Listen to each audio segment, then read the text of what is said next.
Jhuma mid day মিলের খাবার বেশি নিয়ে রান্না করার নামে বেশ খানিকটা করে সরিয়ে রাখে। বাচ্চাদের কম খেতে দেয়, যাতে তারা দুবার চায়, এতে মনে হবে ওরা বেশি বেশি খায়। কিন্তু মাসের শেষে খাবার কম পড়ে। দেখো, রবি প্রতিদিন নিজের থালায় খাবার নিয়ে কোথায় যেন যায়। দিদিমণি, মনে হয় ও বাড়ি নিয়ে যায়। ঝুমা ভাবল, রবির উপর দোষটা পড়লে ওরই সুবিধা হবে। দিদিমণি বলল, চলো তো দেখি। স্কুল ঘরের বাইরে একটা কুকুর আর তার 4টে ছানাকে রবি তার ভাগের খাবারটা খেতে দেয়। নিমেষের মধ্যে এক থালা ভাত কুকুরটা খেয়ে তার চারিদিকে গোল গোল করে ঘুরতে থাকে।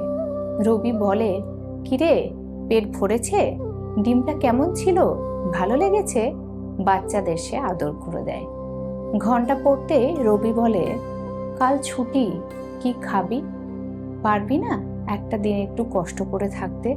আমি তো আধ পেটা খেয়ে থাকি। রবিবারও যদি স্কুল হতো কি ভালো হতো বলতো। পরশু আবার দেখা হবে, চলি বন্ধু। দিদিমণি রবিকে জড়িয়ে ধরে বলতে থাকেন, আজ আমাদের শিক্ষায় রবি প্রকৃত শিক্ষিত হয়েছে।